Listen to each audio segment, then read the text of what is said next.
E aí, pessoal, sejam bem-vindos à segunda videoaula de lista encadeada. Nessa videoaula eu vou ensinar o começo da lista, como se monta as estruturas que você vai usar na lista e como se monta a lista em si. A lógica, pelo menos, né? Então vamos lá. Para começar uma lista encadeada, nós precisamos de uma estrutura que nós vamos utilizar, né? Então, vamos dizer aqui que a estrutura que eu vou utilizar para ensinar vocês vai ser aquela mesma da videoaula passada. Quem não viu, pode ver clicando... Deixa eu ver... Clicando na direita embaixo, vai ter o íconezinho para ver a videoaula passada, ok? Certo. Essa aqui será a estrutura que eu vou utilizar para fazer a minha lista. Como que eu vou fazer essa estrutura? Aqui nós temos um número inteiro e um apontador. Minha lista depois de pronta deve ficar mais ou menos assim.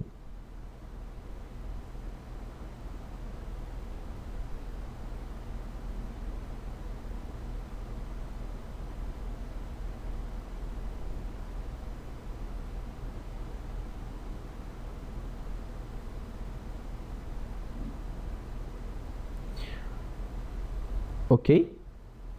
Então, para minha lista ficar assim, eu vou precisar de uma estrutura que tenha um inteiro e um apontador. Ok? Essa estrutura aqui. Então, vamos fazer o seguinte. Para fazer uma estrutura dessa, vamos no nosso IntelliJ, que é o programa que eu usarei para fazer as nossas videoaulas. Já fiz uma pasta chamada aqui, um projeto chamado Algoritmos 3. Só vou fazer um novo package aqui, dar o nome de... vamos ver aqui, aula 2. Aula 2, tá bom. Dá o nome de aula 2. E aqui, nesse aula 2, vamos fazer uma nova classe Java. Essa classe Java, vamos dar o nome para ela de elemento. O que seria o nosso elemento? Elemento vai ser o tipo da nossa estrutura que nós vamos criar.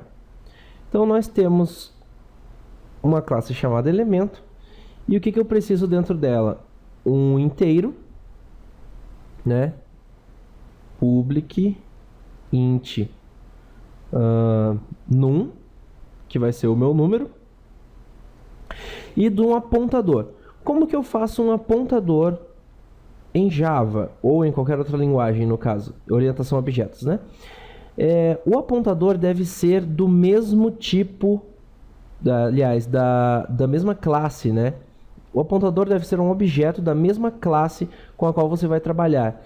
Então, como a classe que eu vou trabalhar será a classe elemento, o meu apontador deverá também ser um objeto da classe elemento. Então, eu teria aqui um public elemento próximo. Ok? Então, acabei de definir duas variáveis, dois atributos nessa minha classe, né? Num, que vai ser o número que eu vou salvar, e o próximo, que vai ser o apontador, que vai estar apontando para outra classe, para outro objeto do tipo elemento. Então, acabo de definir aqui, escrever em código a minha estrutura que eu irei utilizar. Agora, como saber algumas coisas da lista, por exemplo, o tamanho dela, ou o primeiro elemento, o último elemento. Essas coisas, para facilitar um pouco a vida, nós vamos criar uma segunda estrutura. Essa estrutura vai ser mais ou menos assim. Aqui nós vamos ter o primeiro, o último e o QTD. O que seria isso, pessoal? Essa estrutura terá o primeiro elemento da nossa lista, o último elemento da nossa lista e a quantidade de elementos que existem em nossa lista. Ok? Essa estrutura é a que nós vamos utilizar para salvar algumas coisas, para poder facilitar a nossa vida na hora de chamar essa nossa lista. Então vamos voltar aqui para o IntelliJ e vamos criar uma nova classe Java chamada lista. Essa classe será aquela nossa estrutura que eu mostrei ali. Então nós precisamos de um apontador que me indique a primeira posição da lista, um apontador que me indique a última posição e um inteiro que vai ser a quantidade de elementos na minha lista. Então, como eu expliquei antes, um apontador deve ser da mesma classe que eu vou utilizar nessa lista. Então aqui nós teremos um public elemento chamado primeiro. Teremos um public elemento chamado último. E teremos um public int chamado QTD. E está pronta a nossa estrutura da lista. A segunda estrutura que nós vamos utilizar. Ok? Agora vamos criar o nosso main. Vamos vir aqui fazer uma nova classe Java chamada main. Para que o main funcione como o main, nós devemos, definir aqui o nosso PSVM, Public Static Void Main. Para quem já entende um pouco de Java ou trabalha já com IntelliJ, vai entender isso aqui do PSVM, certo? É um atalho que nós utilizamos para criar essa estrutura do main aqui já. Então, vamos começar o nosso aplicativo fazendo uma lista, Precisamos daquela estrutura, essa aqui, com o primeiro a quantidade e o último. Então vamos fazer a nossa lista. Vamos dar o nome para ela de lista. Recebe new lista. Ok. Vamos inicializar a quantidade dela em 0, porque não temos nenhum objeto dentro dela no momento, Vamos inicializar ela em 0.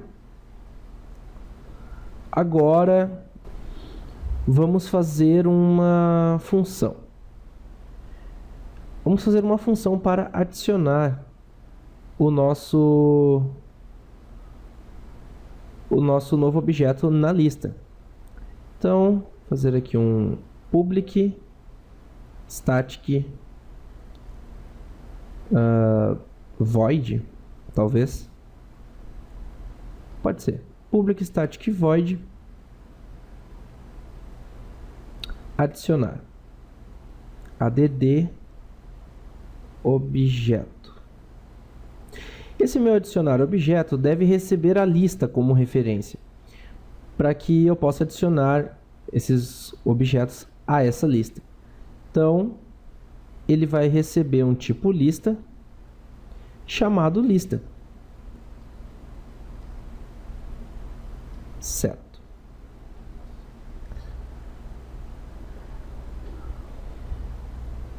O que nós temos que ver aqui? Nós temos que ver se existe um objeto já na minha lista ou não desse elemento que eu quero. Porque se não existe, está tudo nulo. Mas se existir, eu vou ter que percorrer a minha lista inteira para chegar no meu último objeto e adicionar alguém lá. Então, vamos fazer da seguinte maneira. Vamos fazer um if lista.qtd for igual a 0, significa que eu não tenho nada na minha lista.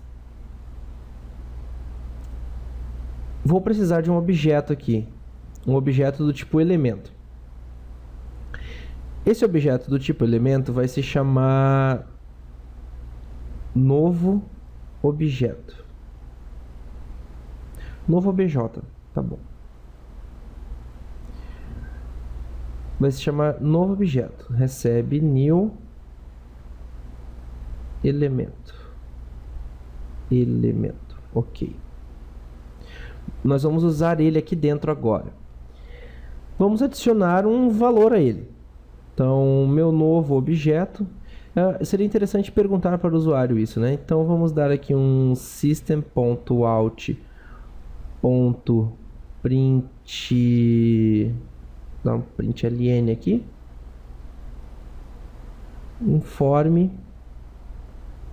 Informe o número desejado. E agora nós precisamos pegar esse número, né? Vamos precisar de um objeto do tipo de teclado. Definir aqui em cima. Opa!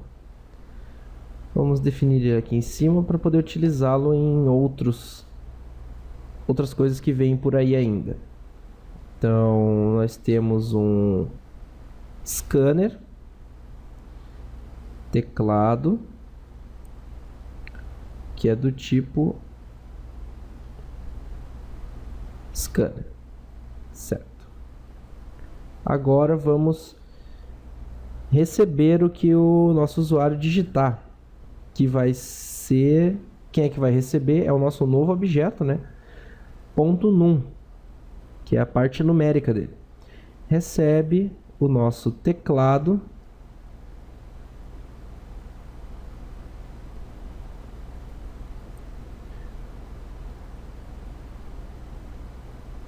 Recebe o nosso teclado .nextInt. Ok.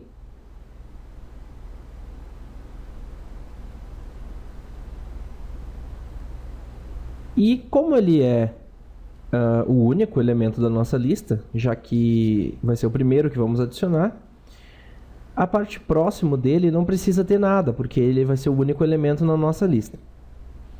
Logo, a parte próxima recebe null. Agora, temos que adicionar esse elemento à nossa lista. Como fazer isso? Adicionar o elemento à lista. Vamos chamar a nossa lista.primeiro e dizer que ela vai receber o nosso novo objeto. Ok? Dessa maneira, agora o nosso novo objeto está na parte primeiro da nossa lista. Ele é o primeiro objeto dela. Só que a lista só tem um objeto, então esse objeto é o primeiro e ao mesmo tempo é o último. Então devemos adicionar ele na parte último da lista também. Opa! Na parte último da nossa lista. Novo objeto. E como acabamos de adicionar um objeto, temos que dar um mais no nosso QTD, né? Que é para aumentar a quantidade. Ok? Certo. Isso aqui vai funcionar se a nossa lista não tiver nenhum elemento. Se a nossa lista já tiver um elemento,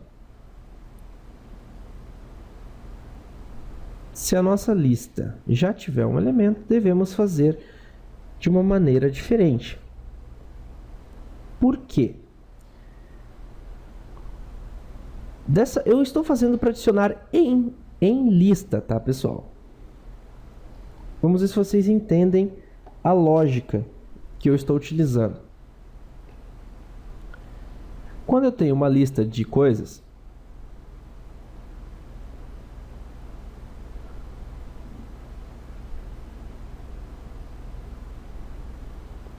eu adiciono elas nessa maneira. Eu preciso comprar arroz. Eu preciso comprar feijão. Eu preciso de farinha.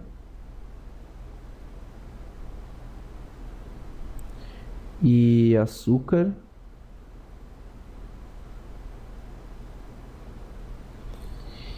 E assim por diante.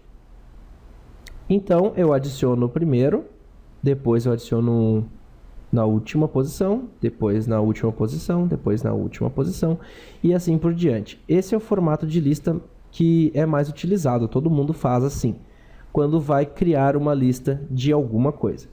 Então, é dessa maneira que eu estou ensinando aqui. Criei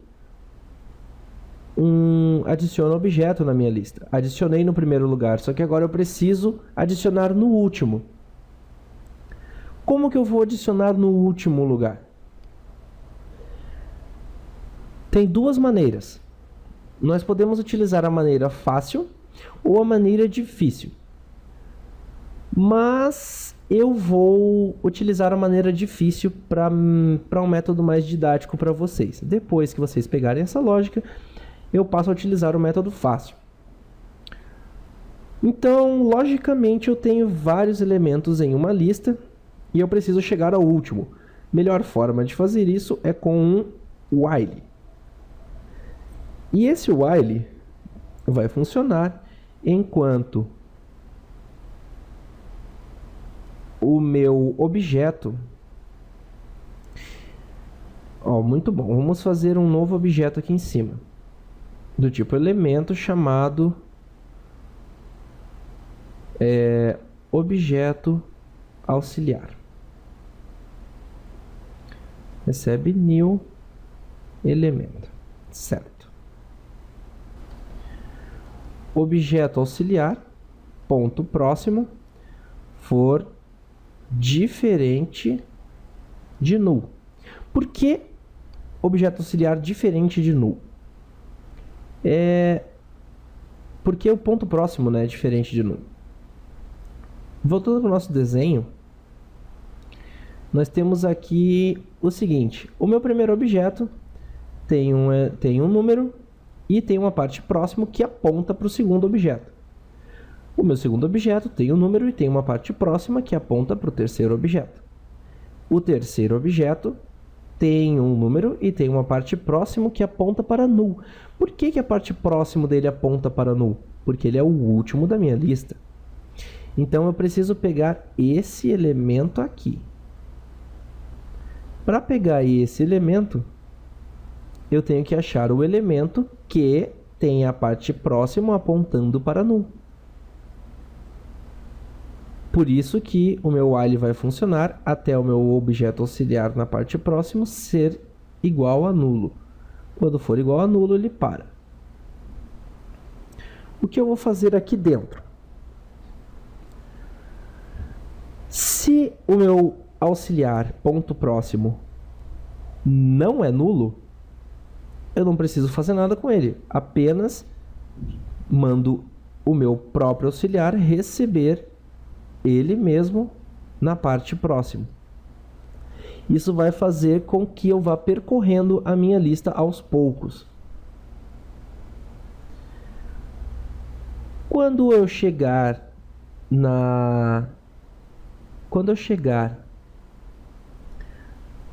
nesse objeto aqui, que vai ter o próximo igual a nulo, ele não vai entrar no while e vai continuar fazendo as coisas de baixo. Dessa maneira, eu vou saber qual é o meu último objeto. Então, aqui, eu vou fazer a mesma coisa que eu fiz aqui em cima.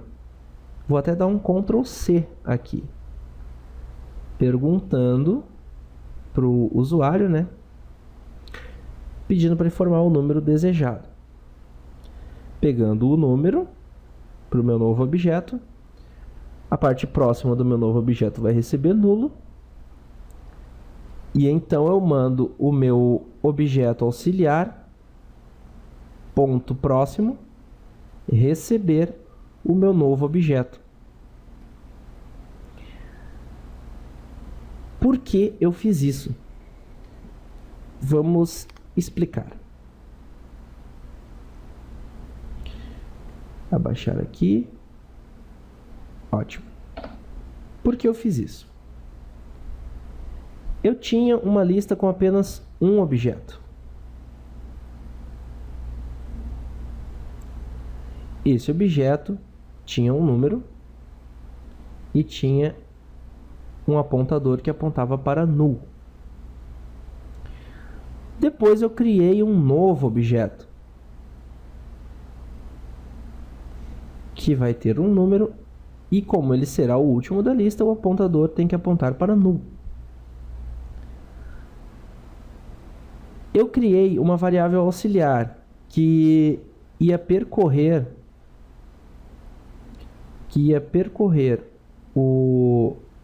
toda a minha lista até encontrar o último objeto, que é o que tem a parte próxima igual a nulo. No meu caso, é esse primeiro objeto aqui. Quando eu criei o meu novo objeto, eu quero adicionar ele na lista, sendo o último. Logo, se ele será o último, o meu primeiro objeto, que é o objeto auxiliar, deve apontar para ele. Por isso que a parte próxima do meu auxiliar tem que receber novo objeto. Que é exatamente o que eu estou fazendo aqui. Auxiliar ponto próximo recebe novo objeto. Dessa forma, o meu novo objeto vai ficar em último na minha lista. Agora que eu adicionei ele em último, eu devo editar a última posição que estava na minha lista, né? Atualizar ela. Lista.último recebe o meu novo objeto, que é o objeto que estará em último agora. E a minha quantidade também vai ser alterada, né? Então, meu QTD mais. Ok? Então, é dessa forma que eu adiciono um novo objeto aqui. Podemos testar isso aqui agora. Certo? Como testar isso?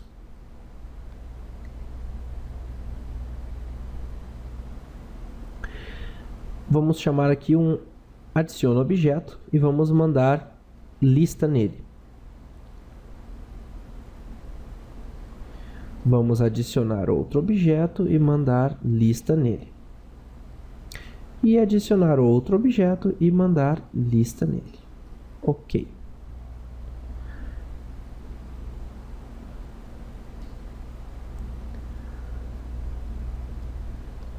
Só para vocês entenderem, eu vou dar um system print aqui. System.out.println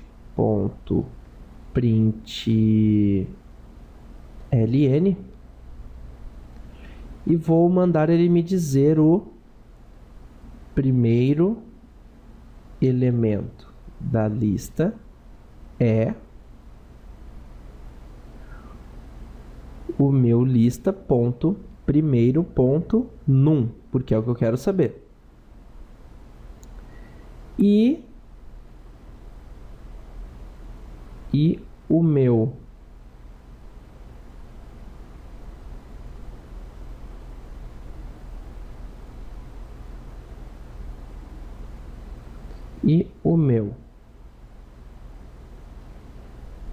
último elemento da lista é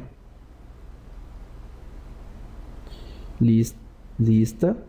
ponto último ponto num. Dessa maneira, nós vamos ver os números que estão em primeiro e em último na lista. Mas tem uma coisa que vai dar errado aqui, tá, pessoal?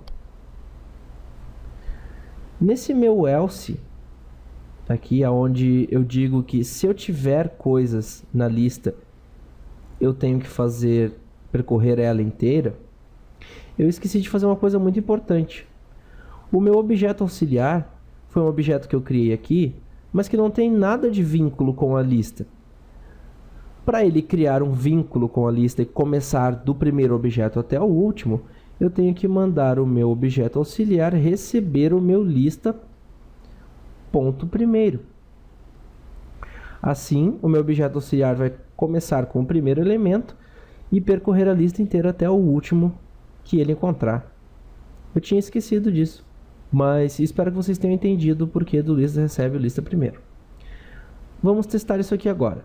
Então, seguindo a nossa lógica, nós devemos adicionar um objeto, adicionar um objeto, adicionar um objeto, printar o primeiro objeto, printar o último objeto. Então, vamos executar esse nosso código aqui. Deixar ele compilar. E deu vários erros. Ah, sim, claro. Esse meu scanner aqui está dando erro, porque ele tem que ser public static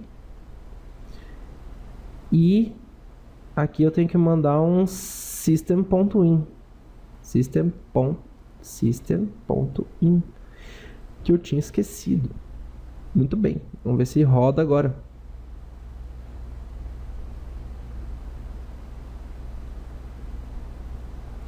Isso aí, informe o número desejado.